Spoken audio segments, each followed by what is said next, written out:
Welcome to the deep dive.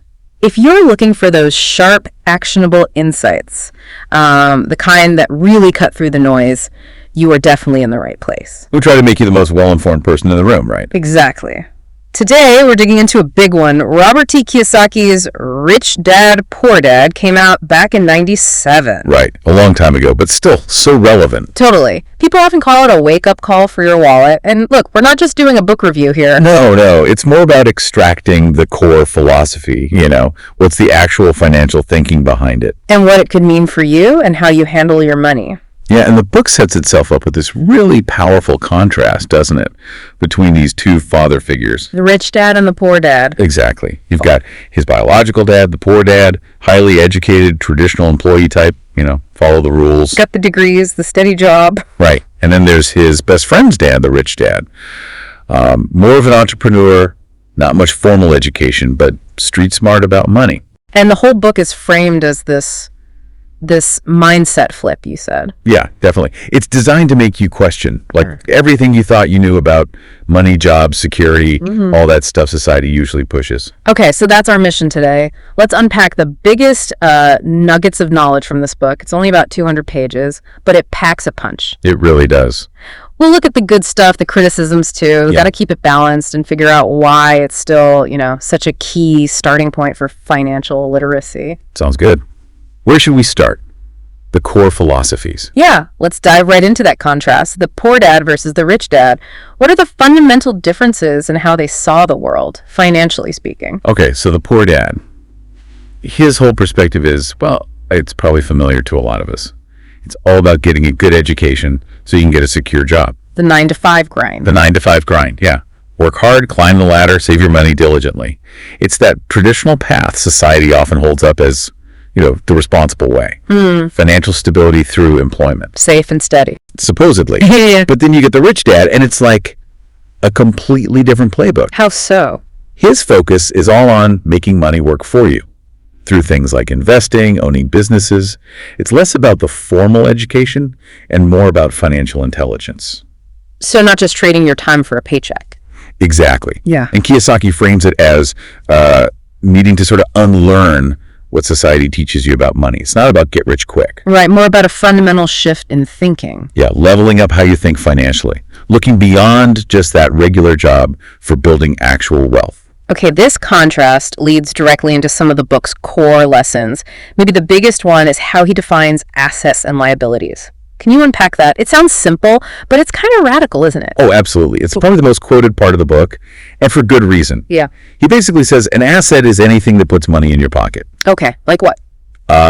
Think stocks that pay dividends, rental properties bringing in rent, maybe a business you own that generates profit even when you're not actively working in it. Gotcha. And liabilities? Liabilities are things that take money out of your pocket. And this is where it gets controversial for some people. Like credit card debt, obviously. Yeah, that's an easy one. Yeah. But he also includes things like expensive cars you drive, boats, even the big house you live in, especially if it has a hefty mortgage and upkeep costs. Whoa. Okay, so the house you live in isn't an asset. That goes against a lot of conventional wisdom. It does. His point is, if it costs you money every month just to own it, it's draining your cash flow, not adding to it. That's why he has that famous quote, "The rich buy assets. The poor and middle class buy liabilities they think are assets." Oof. That hits hard. It forces you to look at your spending differently. Totally. Are you buying things that will eventually make you money, or just things that cost you money? Build the asset column, not the liability column. That's the message. Which sounds great in theory, but how do you start doing that if you feel like you're just trying to keep up with bills? That leads into his idea of the rat race, right? Exactly. He paints this picture of the average person stuck in a loop. Go to work, get paid, pay bills, spend the rest, maybe incur more debt, and then you have to go back to work next week to do it all over again. The hamster wheel. Pretty much. Yeah.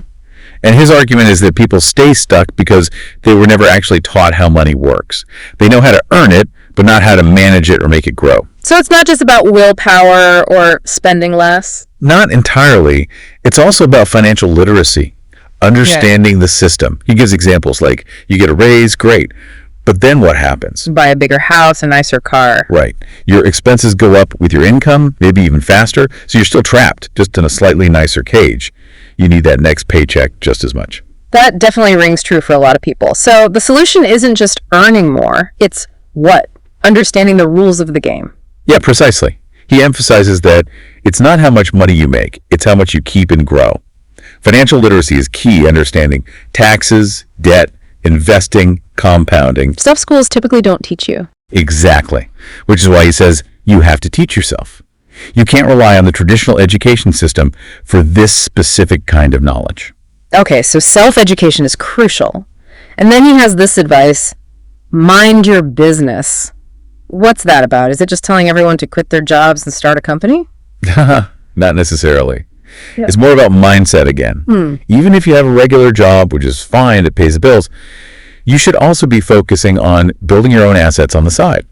Your business, in this sense, is your asset column. So don't just work in someone else's business, build your own thing. Yeah. Think like an owner, not just an employee. Maybe that's investing. Maybe it's a side hustle that could become scalable. Maybe it's rental properties. Something that you own and control that generates income separate from your salary. Owning the system, not just being a cog in it. You got it. Yeah. Which ties perfectly into the next big idea. Make money work for you. Right. Instead of you always working for money. Exactly. The goal is to build income streams that don't require your constant active time. Passive income, essentially. Like dividends, rental income, royalties, Yeah. stuff that comes in while you sleep. That's the dream, right? And it contrasts sharply with just trading hours for dollars in a job. He wants you to build that asset column. So eventually, the income from your assets covers your expenses. That's financial freedom in his definition. It sounds appealing, but also maybe a bit intimidating to set up. It can be, absolutely. It takes time, knowledge, and often facing some fears.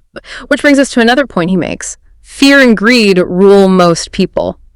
How do those emotions play into this? Well, Kiyosaki argues that fear, mostly the fear of being broke or not having enough money, keeps people clinging to safe jobs, even if they're unfulfilling or don't offer real growth potential. Okay, fear of lack and greed. Greed, or maybe just the strong desire for more stuff, drives people to spend impulsively, take on debt for consumer goods, and constantly chase that next paycheck to support their lifestyle. It's an emotional cycle. Keeping you on the hamster wheel. Exactly. So the rich dad's advice is, don't let fear or greed control your financial decisions. Use your brain. Analyze opportunities rationally. Think long term. Learn to manage your emotions around money. Precisely. Easier said than done, of course, but crucial for breaking out of those common traps. So those are some heavy-hitting concepts. How does Kiyosaki actually present all this? What's the book like to read? Oh, it's super readable. The style is very conversational, almost like storytelling. Yeah, I've heard it described like getting advice from a wise uncle or something. That's a great way to put it, like real talk at a BBQ. It's simple language. He repeats the core messages quite a bit, intentionally, I think, and it's definitely motivational. Very accessible, even if finance isn't your thing at all. Okay, but accessible doesn't mean perfect. We need to address the criticisms, right? Keep it real. What are the main pushbacks against Rich Dad, Poor Dad? Yeah, definitely important. Okay, one major criticism is that it's too anecdotal. It relies heavily on the stories of Rich Dad and Poor Dad, but critics say it's light on concrete, verifiable data or strategies. More story than strategy, you mean? Exactly. Which leads to the second point. A lack of actionable steps. It's great for changing your mindset, people say, but it doesn't really give you a step-by-step guide on how to actually invest in real estate or build a business. So it inspires you, but you might need other books to figure out the how-to. Pretty much. It's mindset heavy, not a detailed manual. And then there's the big one, the whole facts versus fiction debate. Ah, right. Is Rich Dad even a real person? Well, Kiyosaki has been a bit vague on that over the years. Some people strongly suspect Rich Dad is either a composite character representing several mentors, or perhaps even largely fictionalized to make the points more effectively. Does that undermine the message, do you think? For some people it does. They feel it questions the authenticity. For others, they argue it doesn't matter if Rich Dad was real, as long as the principles he represents are sound. But it's definitely a valid criticism to be aware of. It helps you read it with a, let's say, more balanced perspective. Okay, so understanding those critiques is important. Given all this, the powerful message, the conversational style, but also the criticisms, who is this book really for? Who benefits most from reading it, or from this deep dive we're doing? Good question. I'd say it's particularly great for maybe students or people in their 20s who are just starting to get serious about money, it can really shape your thinking early on. Okay, young people starting out. Who else? Anyone who feels stuck in that paycheck to paycheck cycle we talked about, the rat race, if that resonates, this book offers a potential way to rethink your situation. A different path. Yeah. Also, I think it's powerful for people who maybe want to break generational patterns around money. If your family always followed the poor dad script, this offers a compelling alternative. Challenging those ingrained beliefs. Definitely. And just generally, it's a fantastic starting point for beginners. Anyone looking to just dip their toes into financial literacy and needs that initial spark, that mindset shift. It's great for that. So wrapping things up then, what's the final verdict if you had to score it? Okay. Taking everything into account, I'd probably give it a solid 8.5 out of 10. An 8.5. Why that score? Because while it has flaws, it's not a detailed roadmap. Its impact on changing mindsets about money is undeniable. I like the metaphor that this book doesn't give you all the tools, but it gives you the toolbox. I like that. It provides the framework, the right mindset to start building. Exactly. It equips you with the foundational thinking needed to even begin looking for the right tools and strategies. Yeah, and that's really its lasting power, isn't it? It fundamentally challenges those conventional ideas about work, security, assets, and success that so many of us just absorb without thinking. It really is a gateway. A key gateway into thinking about financial freedom, for sure. So the final thought for you listening, if shifting your mindset is truly the crucial first step, like Kiyosaki argues, what deeply ingrained financial truths might you need to unlearn next? And maybe more importantly, where will you go to find those practical how-to tools to actually build the future you want? Something to chew on. Definitely something to ponder. Thanks for tuning in to The Deep Dive.